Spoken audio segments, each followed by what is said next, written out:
You're scaring me, Ryan. Nah, it's a joke. Oh, okay, you're not a fun guy. Okay. I mean, you are a fun guy, but not a fun guy, you know? Anyway. Hello, interwebs, and welcome to... Puns. Hello, interwebs, and welcome to Close Up. I'm your co-host, Joe. And I'm Ryan. Today, we're talking about The Last of Us from HBO, the new drama series based on the acclaimed video game, which, if you listen to Close Up within the last 10 episodes or so, you'll know we're fans of it. Not as much of part 2. More on Ryan. I like the game more than he does. But anyway, we're not talking about part 2 yet, although it may come up. Anyway, spoilers for the show ahead. All right. So into our medium throw shot. me under the bus there. That's not an unpopular opinion, not liking The Last of Us Part 2. I think, yeah, like, just me saying that, what, you'll have gained legions of fans and all have lost a bunch. Anyway. Yeah, I'm gonna pull up quotes a lot from like Twitter and stuff, but someone asked Neil Druckmann, hey, when you adapt part 2 into season 2 and then on, what do you feel about the audience's reactions to it? Do you think they'll be as hateful of it? And he just simply goes, I don't care. I don't care. Like, I'm making the show that I wanted, and I think that's what his mindset was like going into part 2 to start. I'm doing it my way, and screw the haters. But anyway, into our medium shot now. What was your hype level like for this show? My hype level was pretty high, but I was also skeptical at the same time because everybody knows the whole history of adapting video games to TV, and people like to call it a curse. I'll give you a brief history. It's not even a curse. You said everyone knows the history. I'll give you a brief history. It's bad. Pretty grim. Yeah, it's bad. Yeah.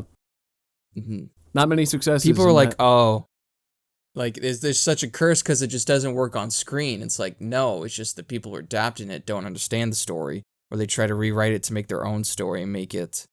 There's too many cooks in the kitchen whenever they're adapting stories, and what you need to do is just hire the guy who worked on the game, which is what HBO and Craig Mason did when they brought on Neil Druckmann to be the showrunner, who is also the co-president of Naughty Dog, but also the creator of The Last of Us. Inspired choice. Yeah, I was of a similar mindset going into the show. I had a little more faith the moment I heard Neil Druckmann was going to be the showrunner. I don't know if he was showrunner or producer. That he was in charge of the story. Yeah, that he was the showrunner of the show. I immediately had faith. And also that they were going to be using similar score to the game. They may have brought back the composer too from the game, did they? Yeah. So I heard they brought back Neil Druckmann. I heard they brought back the composer, and I was immediately relieved of my burden for thinking this might be another failed adaptation. I knew they were putting in the care to bring back the right people behind the scenes. And when I heard the casting of Pedro Pascal, I was also happy to hear that. I'm like, well, I like him and stuff, and, I know he can play this story. I've seen him do it already. Yeah. Funny, he's got 2 shows. He's got 2 shows out right now where he is a father figure. He's a surrogate father figure. I keep making that joke to people. I'm like, hey, you want to watch that Pedro Pascal show? Yeah, which one? The one where he's a stoic badass who has to take care of a child and bring them back to where they belong on a grand adventure. Which one? Yeah, that one. The Last of Us. Oh, I thought you went The Mandalorian. Both are great. No. But, yeah, so that's, let's go into our close-up. No, I mean that movie with Nicolas Cage. Oh, no, I love that. The Unbearable Weight of Massive Talent. You didn't mean to go there, but now I have to say, go watch The Unbearable Weight of Massive Talent. It's just Nick Cage and Pedro Pascal bromancing on an island for a couple hours, and it's delightful. It was one of my favorite movies of last year. He's just a Nick Cage super fan. So let's talk about The Last of Us show. You have any thoughts to start? Well, let's go into our close-up now. It's great. End of episode. No, I mean, it's like, It's insane how, and after watching the first episode, I was like, wow, this has potential to be the greatest video game adaptation to screen of all time. Counter to that. And I can say, I watched the first episode and thought, I don't care how the rest of this show goes. They already did the best video game adaptation of all time. One episode was all I needed to say, you're better than everything else. Yeah. Oh, for sure. There's just so much love and care put into the show, not only by the showrunners, but literally everybody who was working on this production. The actors, the script writing. I mean, a lot of it was Craig Mason and Neil Druckmann. But if you don't know, if you haven't watched Chernobyl, go and watch that. It's a fantastic show. It's really simplifies how the Chernobyl disaster happened to someone who's not as smart like me, and just goes to show how messed up the Soviet Union was with keeping secrets, and why keeping secrets from the mass public could put them in danger. But anyway, enough on Chernobyl. The Last of Us already has a great story from the video game. It is this, we're getting into spoilers. It is this father who is it's this older man who, at the beginning of the apocalypse, lost his daughter in the most brutal way. And then 20 years later, he has been surviving throughout the apocalypse, fighting, killing, just in order to survive. And all of a sudden, there's this teenage girl who comes into his life, and he's been hired to take her across the country in order to potentially make a cure. But he doesn't care about the outbreak. Care about he doesn't that care at about all. that. He's just looking to get a what ticket he really to his cares brother about Tommy. is getting, yeah.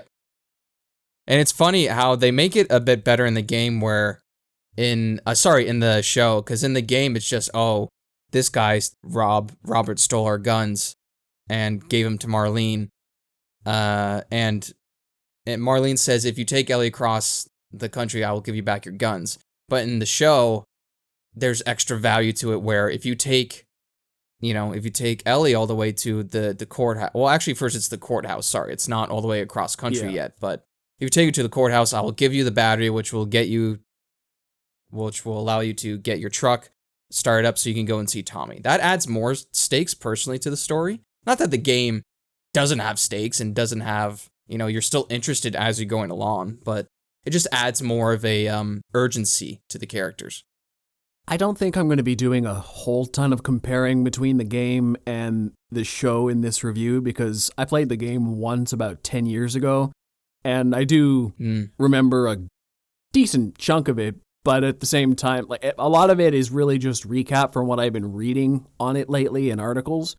So I have a lot more immediate connection to this show. Although I do remember what the game did well versus the show, and I'll probably talk about that more, because there are some things I think the show improved on the game, and some things the game still did better, which I don't know if you want to get into some of those right now, or if we can, or you want to talk more about the show first and then get into an adaptation. Yeah, I think we could talk about our positives about it first, where what I really loved is how the acting, particularly Pedro Pascal and Bella Ramsey, they are very similar to the game, but also their own take on it. Whereas scenes that were written for the show you can just believe right away, yeah, that's Joel, that's Ellie. Like our first introduction to Ellie in episode 1, where she's being held up by the fireflies and she's being forced to stay there just in case she turns, and she does the counting thing. She goes, fuck you, to the one guy's like, yep, that's Ellie. Fully believed her. That's not in the game at all. And it's the same goes for Pedro when he's 20. There's many moments like in the present day where I believed he was Joel, but when in the post-apocalypse where a firefly tries to recruit him, he just goes, talk to me about entering the light and I'll break your jaw. It was like, yep, that's Joel. That's Joel at this time. So I think they nailed the casting. All the people who were like, hey, I don't know about Bella Ramsey, they were wrong. I could understand from maybe a child actor standpoint where they're not as, they haven't developed all their skills yet, but it's Bella Ramsey. I mean, she's been on Game of Thrones. She commanded every scene she was in on that show, and she's a fantastic actress. Yeah, they both really give it their all here. Like I said, I was especially excited to see Pedro Pascal, and I think he's got the best moments in this show. I was thinking one of the first ones that I know it's a little bit it's halfway through the show, but one of the biggest standout moments for me is that conversation he was having with Henry. And Henry's like, I know you were a father once. And he just communicates so much without even really responding to Henry. He just is mostly silent for that conversation. I think his big moment of the season is when he's having his near breakdown in front of Tommy, where he's saying, man, I'm getting too old to handle this. I don't think I can bring her all the way. I need you to do it. And he can't handle another loss like Sarah again. Mm-hmm. I liked how they both get to show more vulnerability as it goes. Both of them are very guarded at the start of the series. Even Ellie, who in the game was, if I recall, a little more innocent and vulnerable. This Ellie puts up more of a tough front, wants to kill everything, always wants the gun, which Joel doesn't want her to have. And Joel doesn't want to let this little girl into his heart either. He just sees her as a nuisance, really. Which I think the show does kind of a good job of making her seem a bit like a nuisance, too. I didn't really warm up to her immediately either, other than the fact that I knew Ellie from the game and I knew I would like her more later.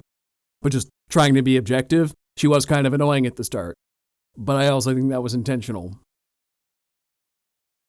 And as it goes, you warm up to her just like Joel did.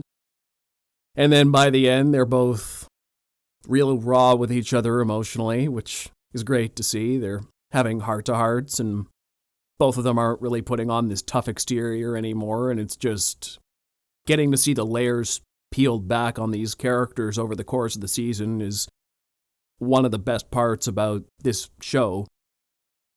It's really emotionally resonant television. It's about opening your heart to whatever vulnerabilities may come with that. And, Ellie has a fear of abandonment. Joel has a fear of loss. And they complement each other nicely, just like in the game.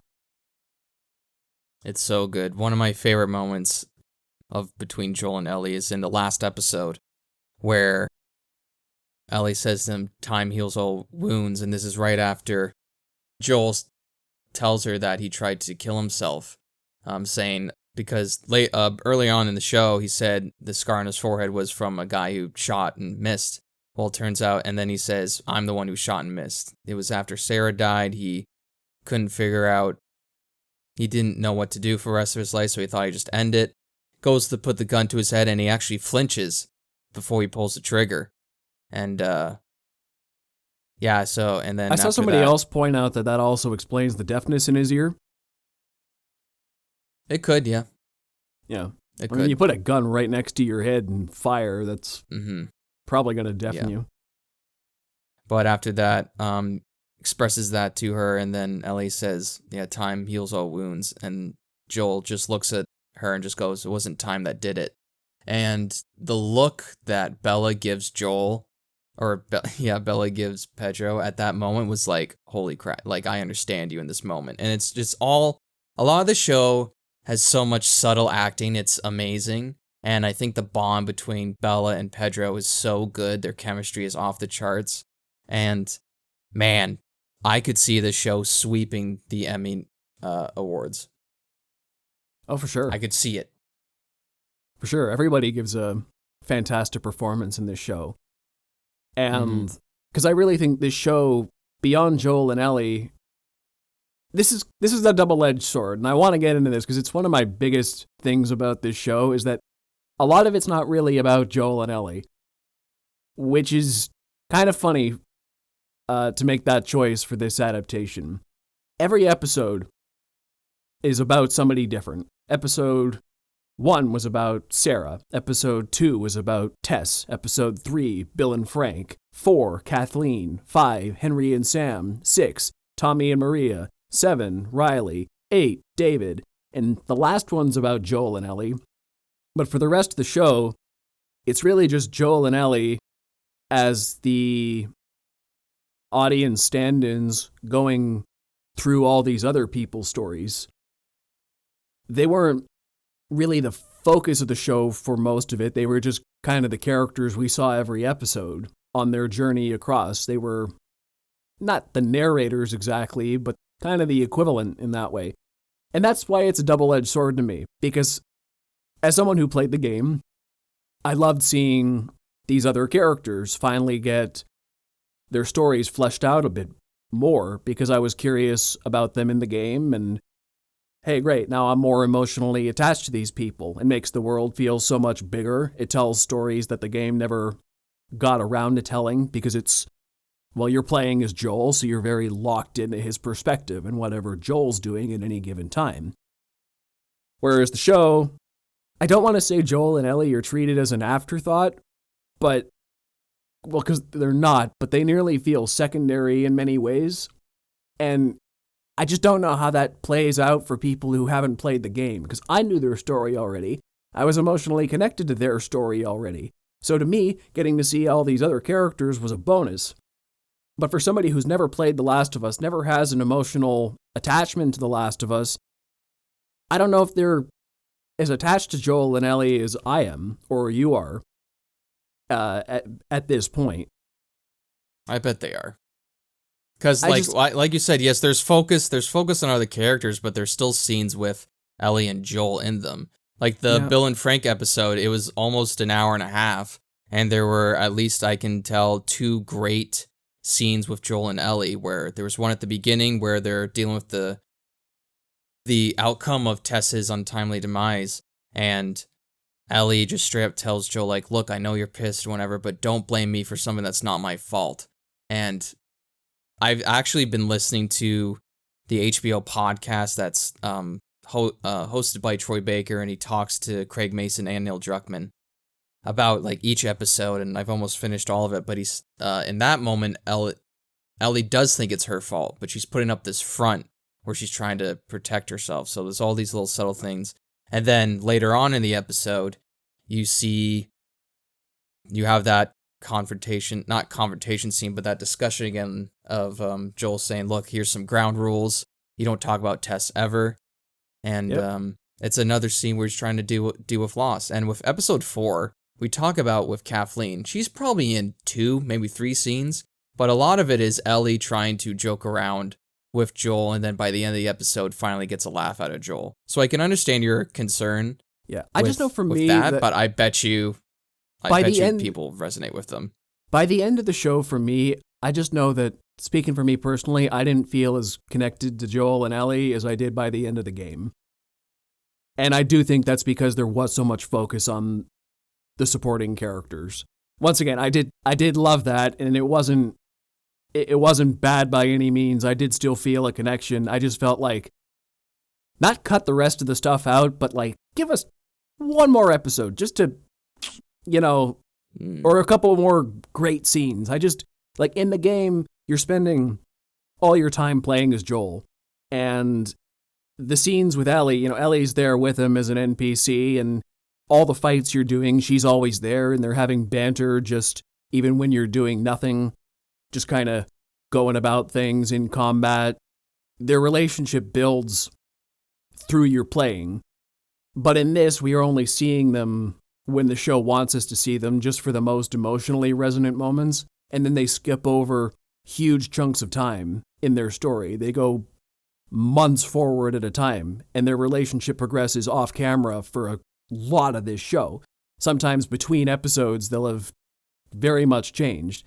And the previous episode does set up the seeds of that change enough that we buy the next bit, but we don't always see the progression, and that left me just a little bit hollow by the end.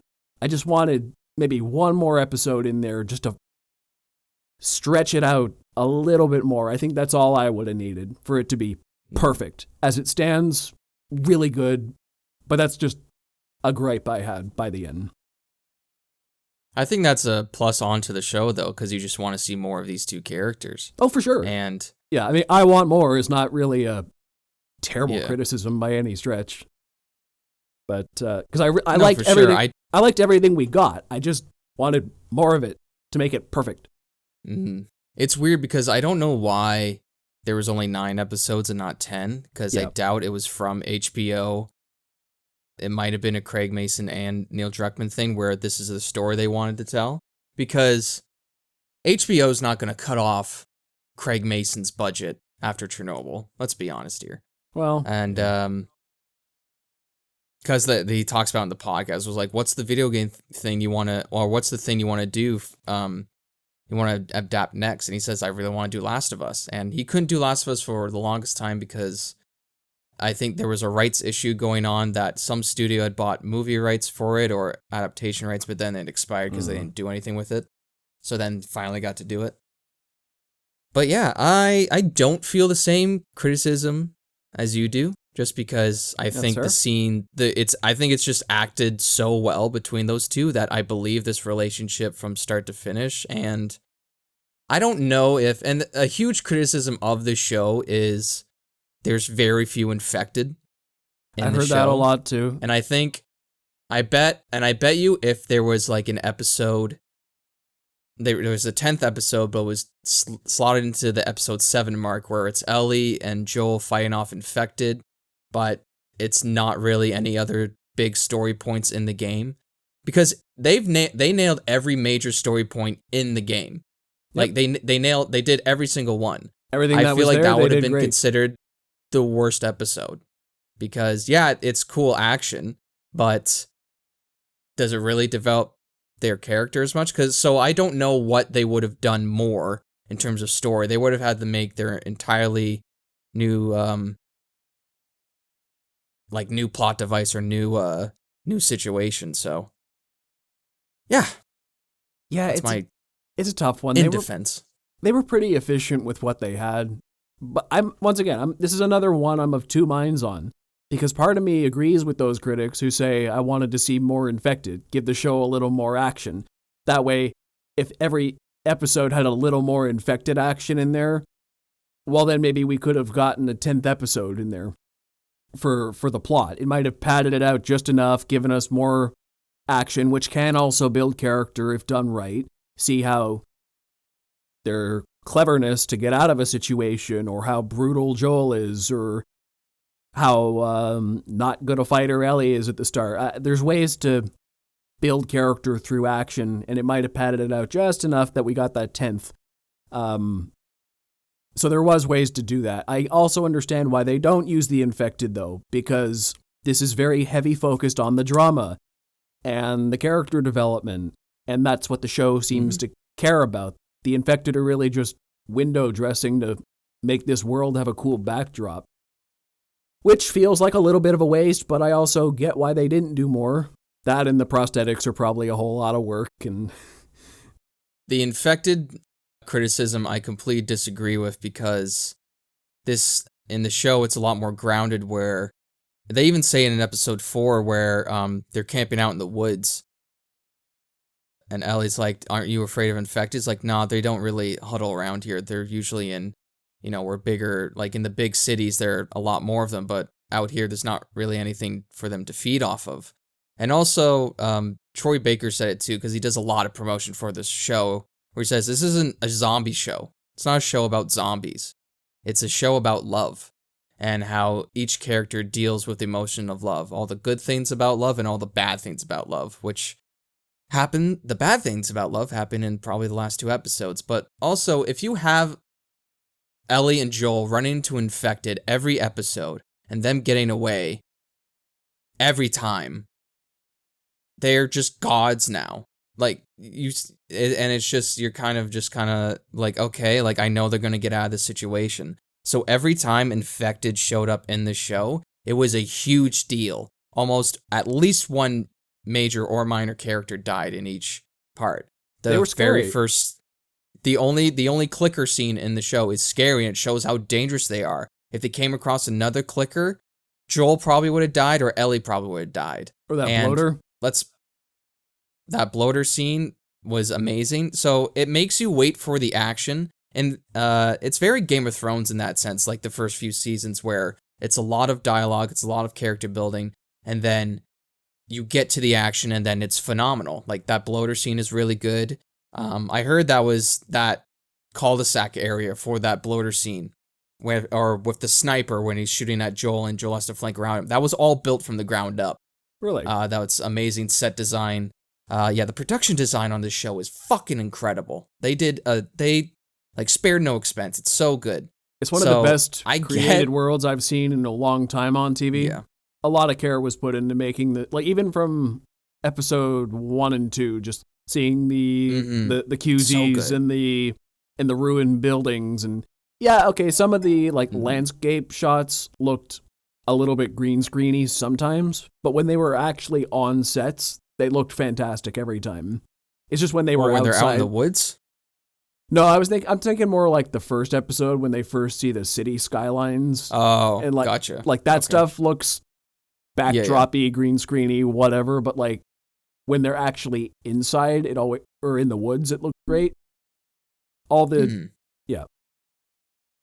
fantastic. But I understand video game fans being upset that there's not as much infected. But do you not know how many times you died in the fucking video game? Like, I bet you there's nobody who's played The Last of Us on the hardest difficulty, on permadeath and grounded, who hasn't died. I bet there's one person, but he hasn't bragged about it. I see people joke all the time that for anyone who complains that last episode was too short, they say that's about the length of the chapter if you don't die once.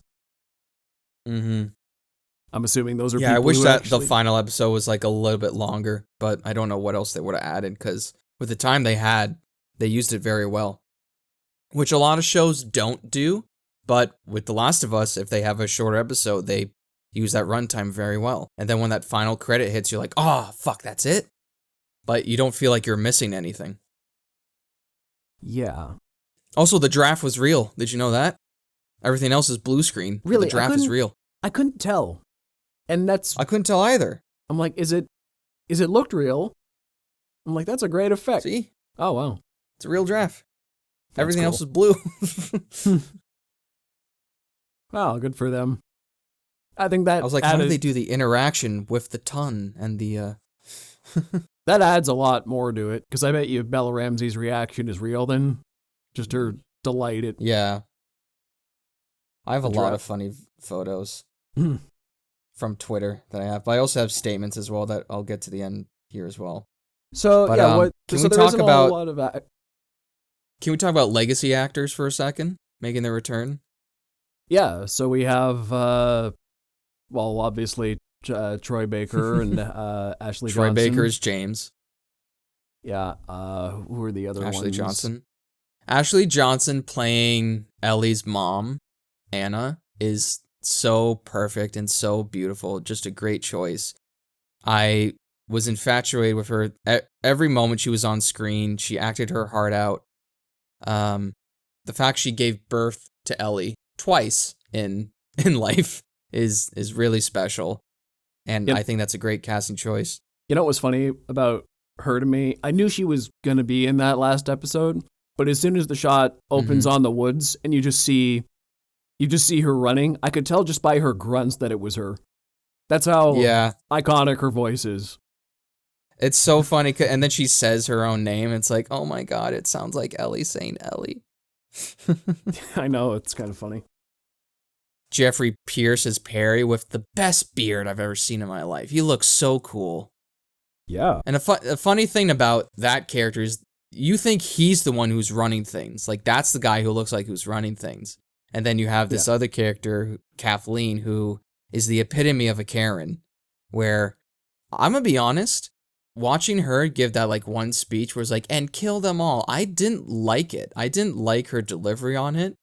But the way that character's set up, she is not built to be running this group in this world. That's what her brother was for. She's a lot more violent person. She's a lot more, Yeah, she didn't seem like that compelling a leader, but she also seemed at the same time psychotic enough that I wouldn't want to say no to her either. Exactly. So it was like a weird performance for me, but she still she still did a good job. But yeah, Yeah. Meryl Dandruff as well as Marlene, and she played Marlene in the game, which is really cool. I think she's the only one who played the same The only character one. as her game counterpart as well, which is interesting. But she's fantastic as well for what little time she had.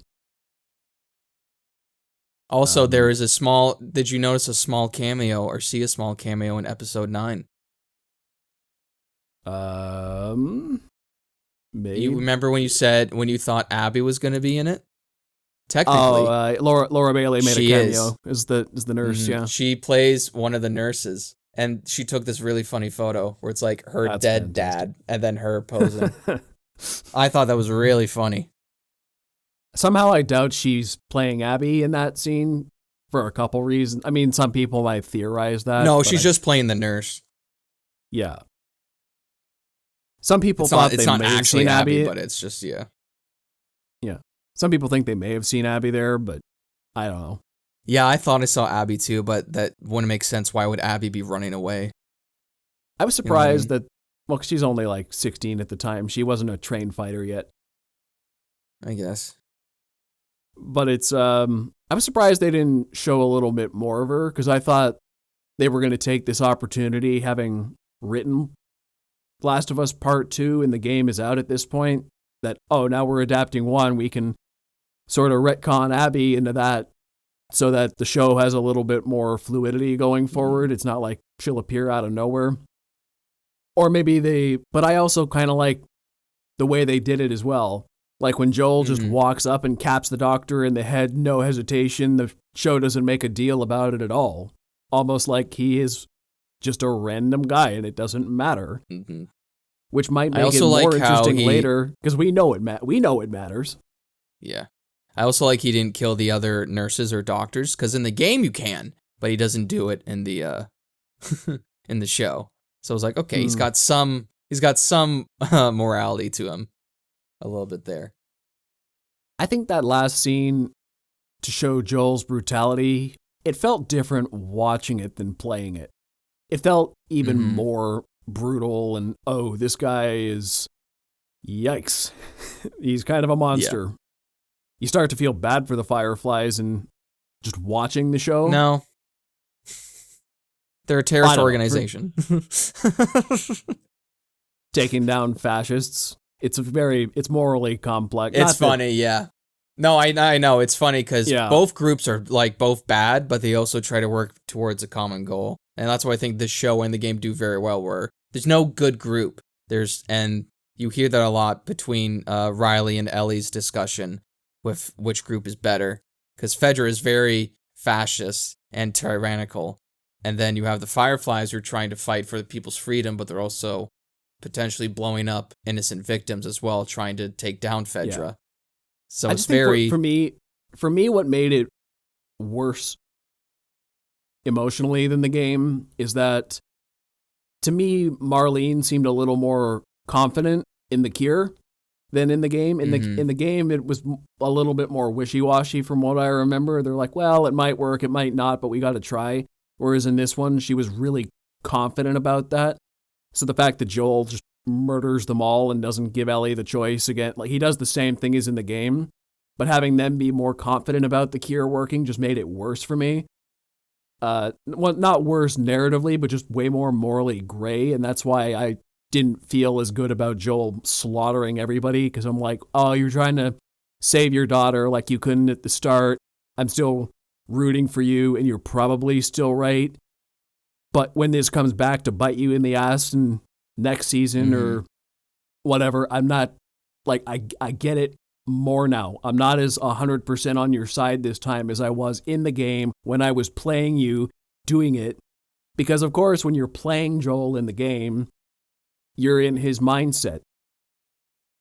This is 100% the right thing to do in this scenario. And, yeah, of course, this is what you'd be doing. But in the show, you see more points of view. You see how people are reacting to Joel slaughtering them. And you just, I don't know, you just feel a little bit bad, even though he's probably right. But it's not like the show was they did paint Joel as a very morally gray guy. Joel doesn't think of himself as a good guy. And, he admits he's done a lot of bad things in the past. He's killed a lot of people who were probably innocent. Mhm. So, yeah, and this is just him going full monster mode. The other thing I thought was good about this ending, though, is that going back to the action, because the action was pretty scarce throughout the show, every enemy felt like a massive threat. Every person they had to get into a gunfight with, every infected, it was all the more powerful that you weren't just mowing down all these enemies. And then right at the end, they showed Joel was like, this is what a protective father does when he's got some training and the opportunity. So that just made the ending all the more badass because Joel wasn't mowing down guys left and right the entire show. Mm-hmm. Yeah, I think the ending's done very well, and it's almost adapted beat for beat. I think, well, yeah, it basically is. And I think it's just done so well, and I think Joel knows it's wrong, too, because he could potentially be dooming humanity from getting a cure, but at that point, he doesn't care. He has lost so much, and we've been through this journey where he's lost so much through Sarah, through Tess, Henry and Sam, Bill and Frank. He's, he almost lost Tommy after having how many arguments with him throughout his life, and he's sick of it. He's done with it, and now Marlene and the Fireflies are about to take away his surrogate daughter, who he's built a relationship with, and Ellie has the same feelings towards him. And again, he's not given really, in his eyes, he's not given much of a choice because they aren't giving Ellie a choice. Again, if Ellie was awake, she'd probably be like, yeah, sacrifice herself to save humanity, but they didn't even give her that choice. So he uses that as a crutch to be like, fuck all y'all, I'ma save Ellie, you're a bunch of dicks. And of course he is. Yeah, and we agree with him. Well, like I said, though, unlike in the game, I agreed with him just a little bit less. I could see his perspective, just like the first time, but I wasn't 100% on board. It's like at the end, it feels even more brutal, like when Marlene's begging on the ground and he's still like, yep, you'll just come after her, bang. Well, yeah, bang. I get it. But also she was unarmed. She may not have. She probably would have. But would have. Yeah. But it's like, I get both sides. Marlene wasn't a bad person either. She probably didn't deserve that. But you also what I liked about what they added on to Marlene's story is she knew Ellie's mom, and Anna told her to protect Ellie throughout her whole life. And Marlene said, you don't understand what this means to me as well, because in a way, she's kind of been this overbearing, not really in Ellie's life, because I think they only met at the beginning of episode 1, but she's the one who put her into the Fedra orphanage because I guess she thought it'd be safer for her than being with the Fireflies.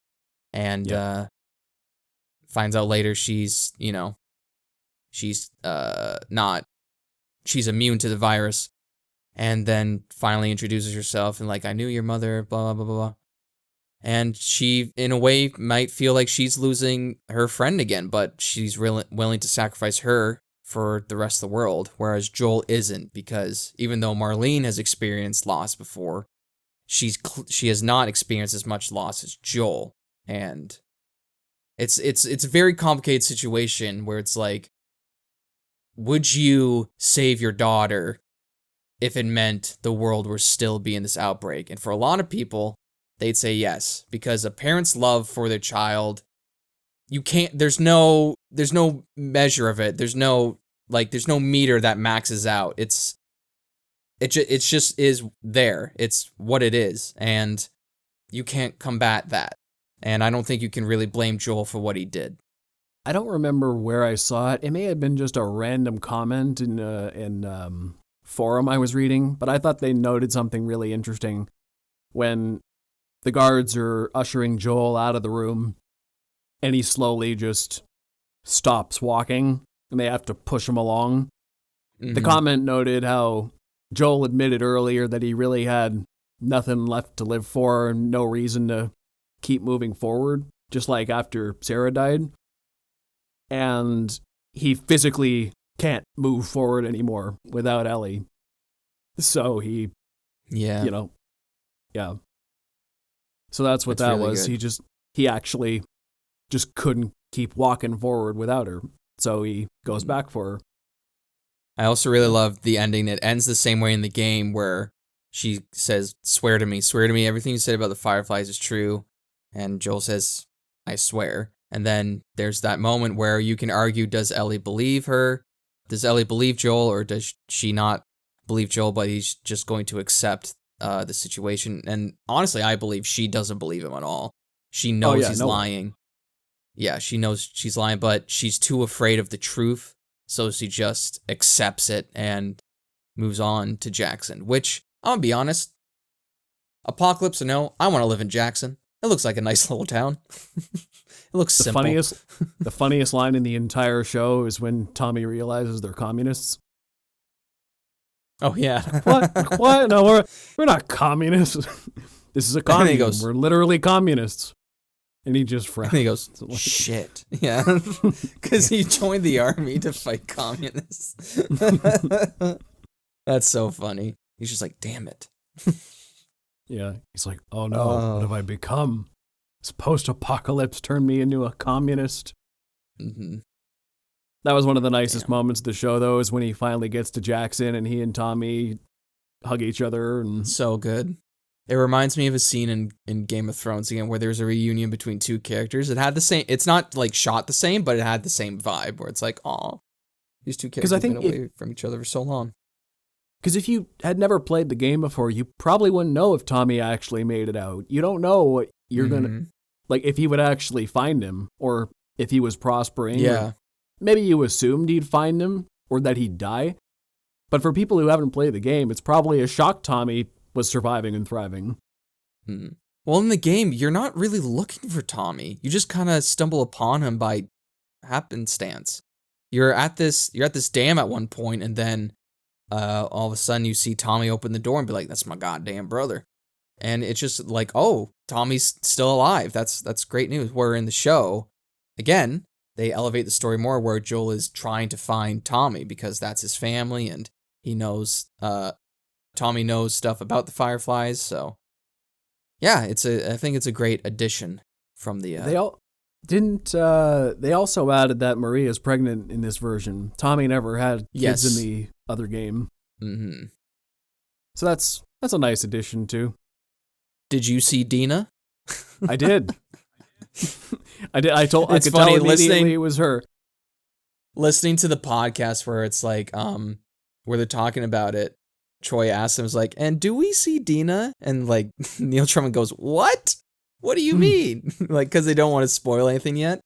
But I feel like she was I think in Last of Us Part same. 2, yeah, I think in Last of Us Part 2, they hinted at what happens in the show is how they first met, where she just sees her from like across the cafeteria or whatever.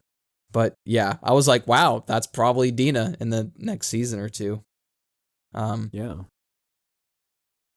Yeah, I love a lot about the show. I looked forward to it every single week. I love that they're doing weekly episodes, because that's the joy of television, where you come back to, your family or your job every week and you discuss, oh, did you watch the episode last night? And then you discuss it. And yeah, that's what you and I did. TV. That was part of the fun of it, was you and I going over it every week and, hey, what'd you think of this week's episode? Oh, it was great. How did you feel that they got rid of spores? I think it's one of those equal but different sort of changes. I really like the idea of that network that if you hit the vines or whatever, they all come running. Whereas that's a really good. Whereas what do the spores do? They just infect you, right? If you breathe them in? Yeah, if you breathe them in too much, you start coughing and then you get infected. But Craig Mason has said that if if we're doing spores in this grounded reality, then everyone would be infected because they don't just stay. In real life, spores don't just stay in one location. Like if they're air travel, if it's an air travel virus, everybody's fucked. Like let's be honest here.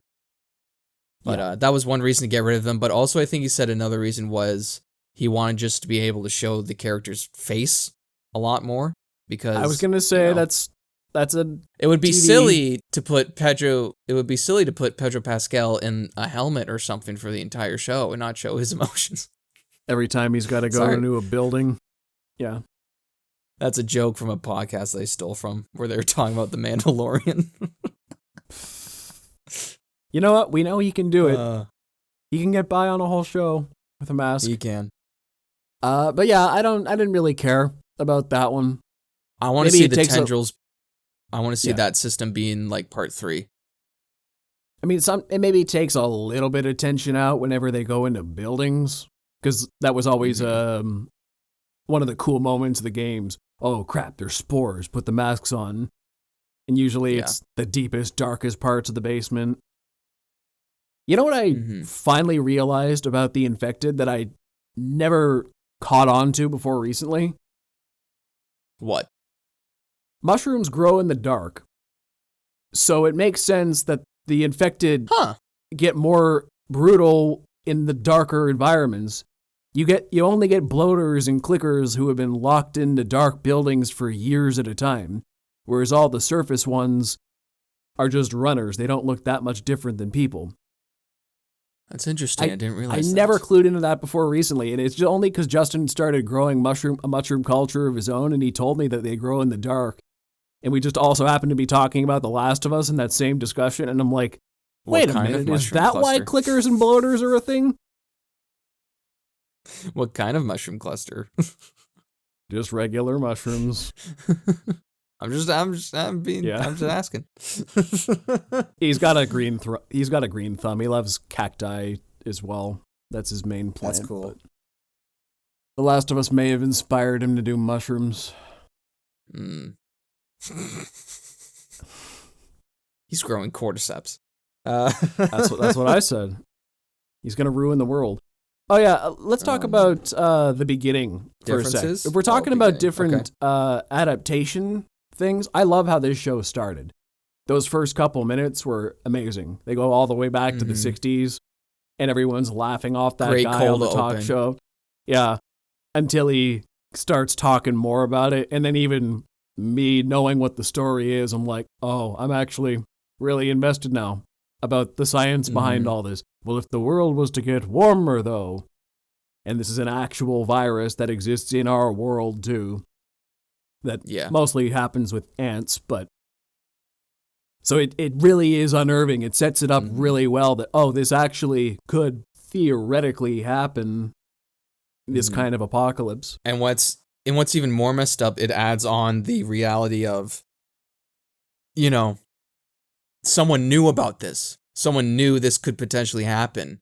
And it's just a human thing to ignore potential tragedies until they happen. Yep. Look what happened these past 3 years. People, Obama has said for, longest time, hey, if there's a viral outbreak, we're not ready. Like, we're not ready for it. He said this back in 2012. And then... Well, I've heard the big one was the SARS outbreak in around 2002. That was one of the first ones where people were like, we should be ready for something even bigger. And then everyone just kind of dropped the ball on it over the last 20 years. Oopsie. Yeah. Oops.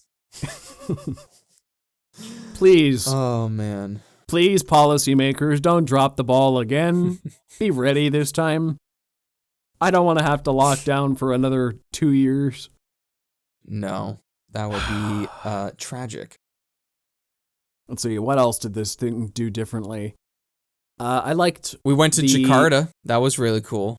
Jakarta, that was cool. Like, so what do we do, Miss Scientist Lady who knows all about the fungi?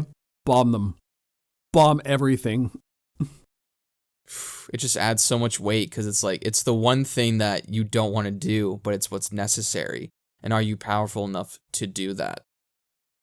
And I love how they expanded on more. It was more of a theory in the game how the cordyceps virus got spread around, but it's through, the flower system that they get from Jakarta, and that's how everybody got infected in all one day. People eating cake or people eating pancakes, which Joel couldn't do because they ran out of pancake mix or didn't get the cake, which is a little wink wink, but then they kind of just explain it in episode 3.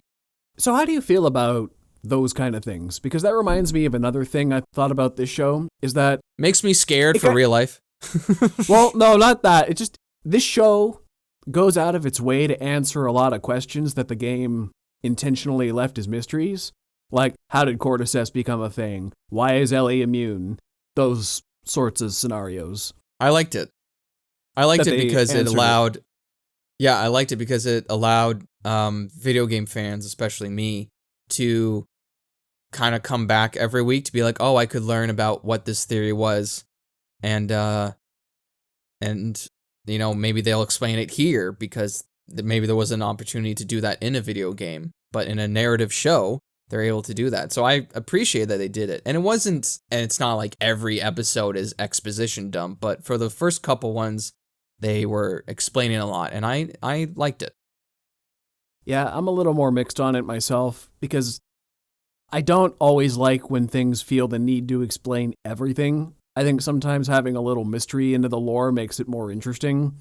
Like, nobody really knows how this happened, and it's just kind of one of those things where that just nearly makes it more interesting. Like, forgotten truths are just nearly more enticing sometimes than having everything explained to you. But once again, I think that works. This is one of those things where I feel it works in the video game though, because in the video game because you're following Joel throughout the whole time, so you don't have any other. Well, and Ellie, yeah, and he doesn't know everything. There's no outside world perspective, but through a narrative television show, you can go to so many different places, and it's not like they went to Europe and then Paris and then Scotland. But they just went to Jakarta to see how did this infection started? And I think it's really well done. It's real quick. It's a great cold opening. And, but yeah, I can see, how some people be like, yeah, okay, you don't have to explain everything, but yeah, it's nice for the small people. I just feel bad more for the people who are just watching the show, right? Because people like us who played the games, we got to have that mull over that mystery for the last 10 years. But people who are experiencing this for the first time will just know right off the bat. They'll never have to wonder.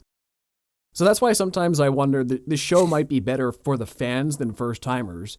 Because, like I said, you finally see what other supporting characters were up to. We get more fleshed out backstories on characters we always wondered about. We get answers to the mysteries we always wondered about. Get to see more characters like Ellie's mom, and whatnot. But people who are just watching it, there's not as much mystery. The focus is less on Joel and Ellie than it was in the game.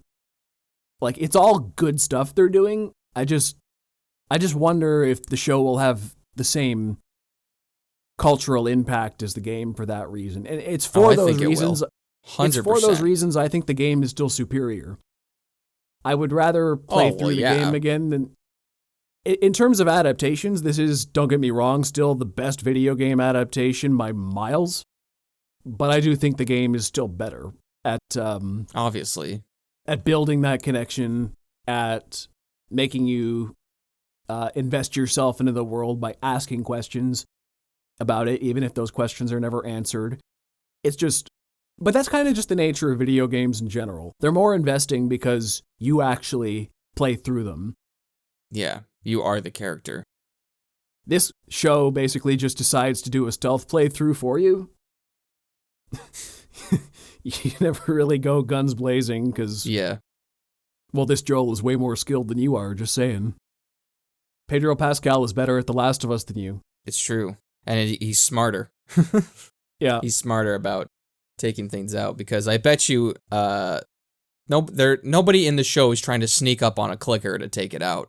They're trying to actually avoid the clicker, which I think is smarter because every time I've tried to sneak up on a clicker and then I realize they don't have a shiv, it doesn't work out very well.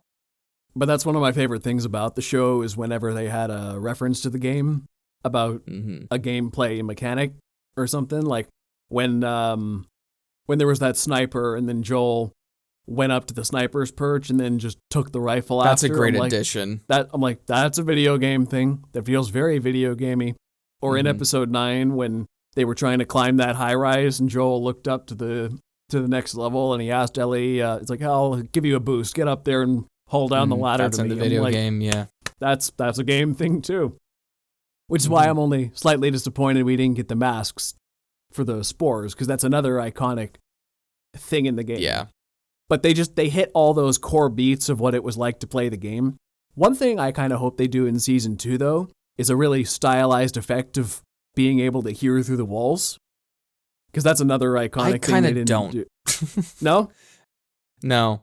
Because it's more of a video game thing. Like, how do you do that in the show? I think because they didn't do it in season 1, I don't think it'd just be kind of jarring in season 2, and everyone would be like, how the fuck do they know this? And it's not, maybe they could do it where I don't think they should go the whole black and white route, but maybe you just have Ellie perched behind just like behind a table or whatever, and you can see her acting intensely listening. And then just like close her eyes and then see the silhouette fade in the background like they do in the game. Just like her listening shows. Yeah. I heard for how they're adapting part 2, it's not going to be all in season 2. They're going to do some of it in season 2 and then some of it in season 3. So we're technically getting 2 seasons of part 2, which is good because part 2 is like a 25-hour game. The Last of Us Part 2, a huge chunk of it is composed of flashbacks anyway. Yeah. Between like a little bit after this game, I don't really want to spoil anything for part 2 this late into it, just because we didn't warn people up front. But like there's there's a lot of stuff between Ellie and Joel in the flashbacks. There's a lot of stuff with Abby in the flashbacks and her father. There's a whole lot of time between the end of this one and part 2. And also Ellie's a lot older in Last of Us Part 2. She wasn't as old in those flashbacks.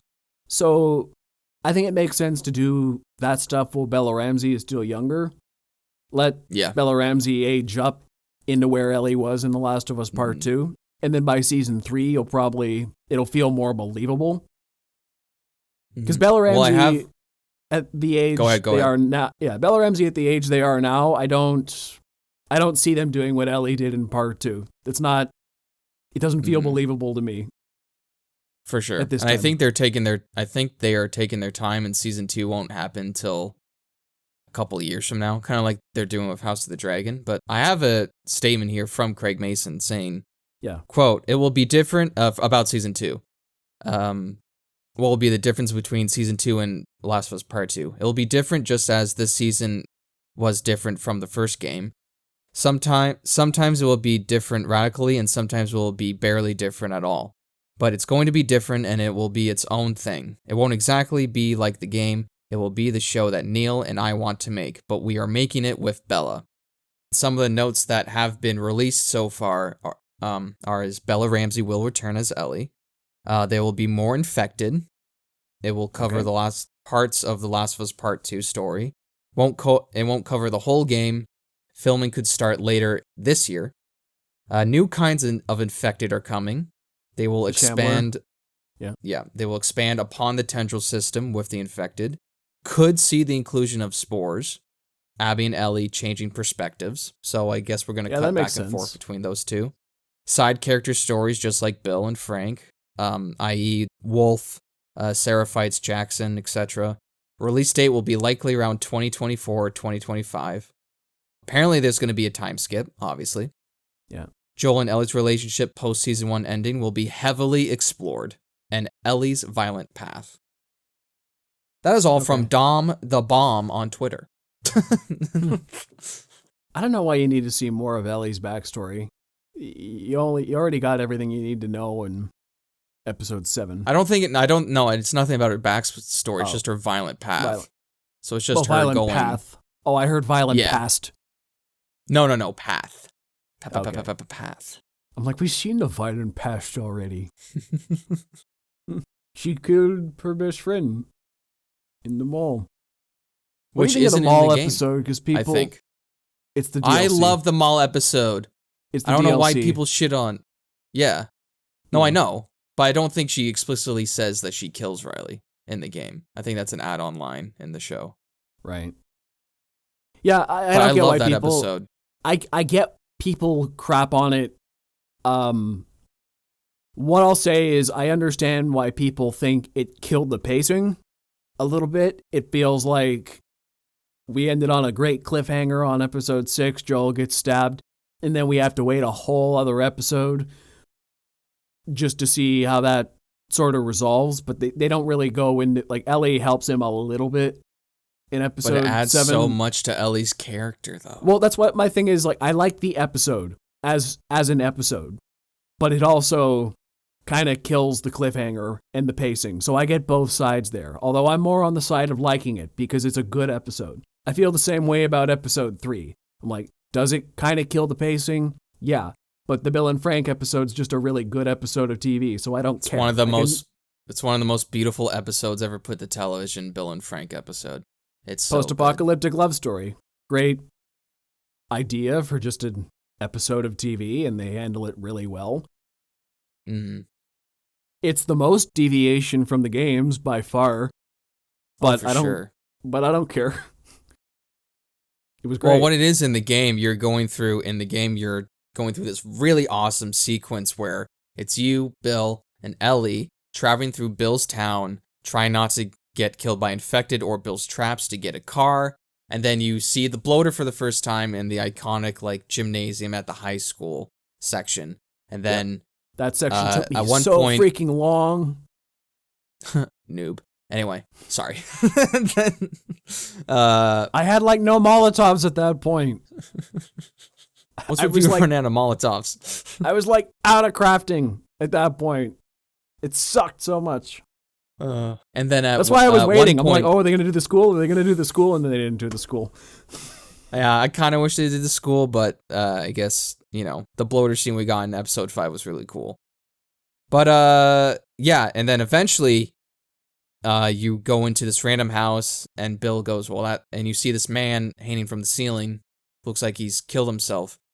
And Bill goes, oh, that's Frank. Troy's like, who the hell's Frank? He's like, he was my partner. And there's so much subtlety to that in the game, who Bill is, where Bill in the game is gay, for people who complain that he's gay in the show. He's gay in the video game, too. It's just very more subtle. Subtle, yeah. He's got gay porno mags that Ellie steals. And so that's all we know of Frank. And there's a note later on that you can find, which is very missable, where Frank says, living with you was hell. I don't really like you. I'm going off my own. And like, I think the last thing he says to him is like, go fuck yourself or go to hell or whatever. But in the show, you actually see the love story between two middle-aged gay men. And it's one of the most beautiful, just well-crafted stories ever told, where it's not all positives. It's not all ups. It's these two opposite attract people, where Bill is very close-guarded. He's still the same survivalist like in the show. There's a little bit of Ron Swanson in him when he goes over to that Home Depot and he's taking stuff. I just saw this character as like, what if Ron Swanson survived to the apocalypse? That's really what Bill is. I think Nick Offerman was an excellent choice when I saw him. Good. I was like, oh, yes, great choice. And a lot of people were like, really? Nick Offerman? Was like, have you not seen him dramatically act? He's phenomenal. And Frank was really good, how he's more of a nurturing type of guy and very complimentary, and they complement each other so well. The chemistry is really good. And yes, it brings it down. It does slow the pacing down a little bit, but you still get that scene with Ellie and Joel at the end being like, okay, here's what we're going to do. And that was one of the most, and they go off in the car. That was one of the parts that got me the most emotional in the whole show, was seeing them listening to Bill and Frank's tapes on the way out. And then that pan back into the window. Into the window. Yeah, all that's just really sad. And that was the point of the show where I'm like, damn it, I'm invested again. Mm-hmm. You got me in the game. You got me here now.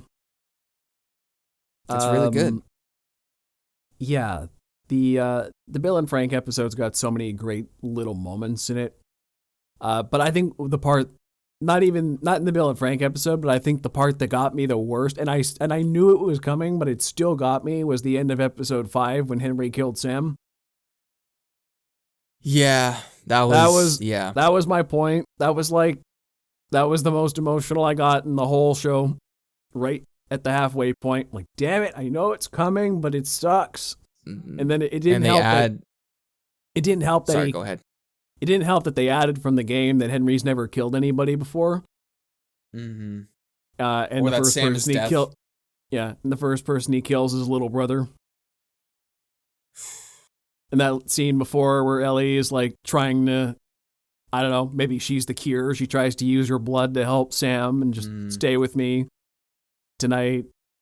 Maybe I'll turn, maybe I won't, but it's so sad. I had someone ask me, where was like, but she put her blood into his blood. Shouldn't have that worked? And I was like, have you not paid attention in bio class? That's not how it works. But yeah, they bring this up in the HBO podcast, but where Sam asks Ellie, when you think people are still infected, are they still there? Like in their mindset. And when they wake up the next morning, Ellie's talking to Sam, but he doesn't hear her. He's not. So Sam they're still. anymore. It's so sad, but it's like he can't hear her because he's deaf, right? Oh, well, that so too. A part of me was like, damn, Sam is still kind of in there. He's still deaf, and it's so sad. I watched that episode right before work, and I was like, oh no, whew, man, that'll depress you for the rest of the day. Mm-hmm. Or funny enough, that actor though who played Sam, he was invited to like a Washington Capitals hockey game, and then he met Alexander Ovechkin, and there's this great interaction between them two. It was really cool, really sweet. That's awesome. Oh, and then there's the moment where they dig the graves for Henry and Sam, and Ellie just leaves the note on Sam's little drawing board. Sorry. Just sorry. Yeah. Damn. Ouch. Let's see. So I think they really nailed the desolate vibe of The Last of Us, especially the Boston QZ, the military fascist rule, where it honestly didn't seem that bad at first, but it slowly unfolded. They do a really good job of immersing you in this world. It feels, if this wasn't an adaptation, I think it was just a really cool post-apocalyptic world, too. Just like we said, the production design is what really sets it above, but they just make every place they go to feel unique. Everywhere from Boston feels very different, from Kansas to Salt Lake City to the forests to... They all have their own vibes to them. Mm-hmm. Just narratively. Did you see some people were mad because in the game it's not Kansas City, it's Pittsburgh? So whatever. Like, how dare you take this away from Pittsburgh? But there's a real life reason for that where they were filming, I think it was either Edmonton or Calgary, it just looks more like Kansas City than Pittsburgh, so they just changed the city. Yeah. I bet it was people from Pittsburgh who were like, how dare you take this away from us? Okay, so... yeah, so... I'd say, how is it as an adaptation? Well, I think it hits all the key beats I remember. Gives us more... That last episode in particular is basically just a scene-for-scene remake of the last chapter of the game. If people are whining too much about it, and I'm like, I don't know what you're whining for. This is as close as it can get. Which maybe isn't always as easy as this for adaptations for video games, because a lot of video games are a lot more not as linear as The Last of Us. If you screwed up a Last of Us adaptation, it's like, I have no hope for video game adaptations going forward. Yeah. Because it's very straightforward. You just have to cut out the filler gameplay moments in the middle. Like, how do you adapt a game like, I don't know, if you did Red Dead Redemption or something Red Dead like Redemption, that. Like sure. really Most open, of it's just, most of it's just kind of him Marston wandering around the Old West doing fetch quests and side missions and escort missions and, let's just shoot up this random thing, help the cops run away from the like, you could just play through the main story, but that doesn't give you a lot of Red Dead Redemption. Yeah. You know, an open world game like that is just you spend more time doing anything but the main story. So to just adapt the main story feels like you're missing out on so much. Whereas something like The Last of Us, there really is just the main story, so you can get away with just telling that. So I don't really know how to do a good video game adaptation because it's never going to feel right. Well, not never. You but and most time. of Hollywood. Like I said, you can do the core premise better than most adaptations have done it. There are core stories in these games that you can tell in movies or shows. But most of the time, it's always going to feel like there's a lot missing. Just by design. How do you adapt a 60-hour open world game into a 2-hour movie? You make even 12 seasons. Yeah, even a 10-hour show is cutting a lot out most of the time. Although I will say, I think The Last of Us has cracked the code, if only to say miniseries is better than movies. No more video game movies, do video game miniseries at the very least. I'm going to make a prediction right now that the success of The Last of Us TV show is going to spark for the next 10 years of video game adaptations because of how successful it's been. Just like how an Iron Man in 2008 sparked the whole MCU to get really going. That's my prediction. That we're going to see the next 10 years of video game movies, video game shows. We're going to see it. It just needs the one. All these genres just need the one. And I think now's the time to do it. With the superhero movie genre on the decline in the public consciousness, people are getting superhero fatigue. The movies are getting more generic all the time, losing quality consistently. And now we finally have a video game adaptation that nailed it, and it's getting rave reviews across the board. Let's keep the momentum going. I want to see... Now, I'm not as into video games as comic books personally, so I'll feel the loss more myself. But you know what? Trends have to change. Every decade pretty much has their own thing. I can tell you the main kind of genre going back all the way 100 years, but, maybe the 2020s will be video game movies, like the 10s were for superhero movies. So that'd be cool. Yeah. Someone tweeted at Cory Barlog where he said, who is the director of God of War 2018? He says, now the pressure's on to make this TV show great. And he replied back, was like, great, thanks, buddy. Yeah, they are making a God of War show, right? On Amazon. So they got Amazon money. Yeah, Amazon money doesn't always help. Which you don't know is unlimited, apparently. Well, Amazon made Rings of Power, though. The money is not always the problem. You can have a big budget show. I know. You have a funny enough, though, show Rings of Power had the same composer for the God of War games, the modern ones. So, Baron McQuarrie, and he does an excellent job. I just think Rings of Power is a good proof that huge budget doesn't always mean good quality by the end, even if you have unlimited money to work with. It's about the people working behind the scenes. It's a real polished turd of a show. Yeah. It's going right back to the beginning. It's about the people working behind the scenes, guys like Craig Mazin and Neil Druckmann, who give a crap. Oh, yeah, and I have to shout out the score as well again, because it took me right back to the game, even from the opening credits. The music just feels right because it is the same too. Like, it's the little details that really draw you in. Things. Yeah. Yeah, I really like this show. Amazing show. I love it. Yeah, I'd say it's a must-see show if you haven't already. But if you haven't played the game, yeah. And what's funny, not funny, but smart is that Sony has done an excellent marketing thing where if you go on the PlayStation Store and it says now you've watched the hit TV show, play the game that it was adapted from. It's like its whole like other menu for it. I was like, that's smart. Well, isn't it kind of funny that they just re-released Last of Us 1 remastered for PS5? Right when the show came out. Well, they're releasing it for PC, I think, on the 28th. All that too. Part 1, at least, yeah. This It's was still not full price, but whatever. not coincidence. No, coincidence? Well, it's funny. They have two options where you click it and you're like, I have seen part 1. Or I have seen the show, and it takes you to the part 1 buy menu. But then it says, no, I haven't watched the show, and it takes you to part 2 for some reason. I don't understand that. To me, that was really funny.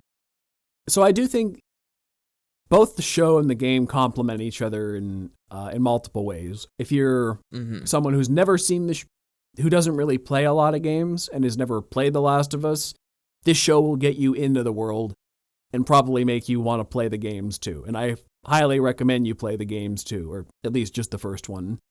Part 2 is optional and you will love it or hate it. Depressing. But at least play the first one. So I think that's kind of your gateway into the games. And for people who play the games, the show complements the game nicely because it gives the answers to the questions we've been asking for the last 10 years. Fleshes out the side characters more, as I keep saying. So I think this show's got something for old fans and new fans alike, which is a hallmark of a great adaptation. Perfect balance. As all things should be. Should be, yeah. I didn't mean to make a Thanos quote, but it had to be at the end. I was going to as well. Yeah, so that's all I got to say on it.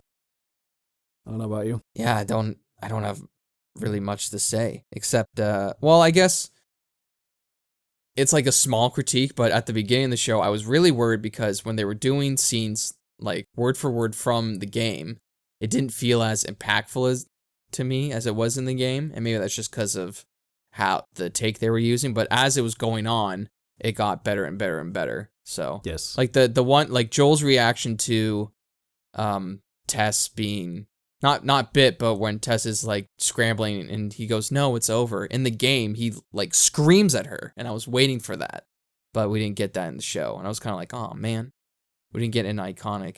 And also, if you like the show and you like the video game, they actually did a live performance, like on theater, of the voice actors Troy Baker and Ashley Johnson. They did like the iconic scenes. Watch that on YouTube. It's really well done. I think I have seen clips of that. Also, before we close out, I have to counter myself from the very beginning of this podcast, where I made the audacious claim that Ryan would probably compare more to the game than I did. And I think I did way more comparisons in the last hour than you did. So I was wrong. I'm going to call myself out on it before everybody else does. Just well, so you said most of them, so. I know.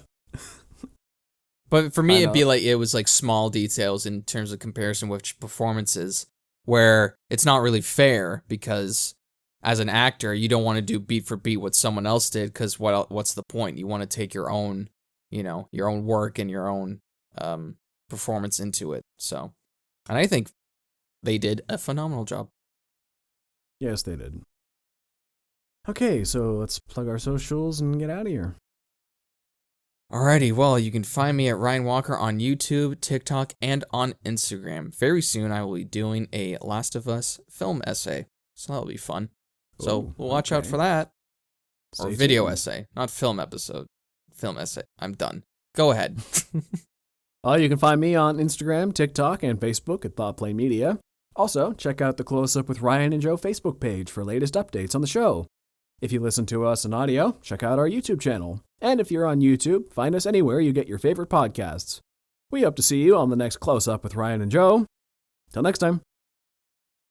Ellie. That's my Troy Baker.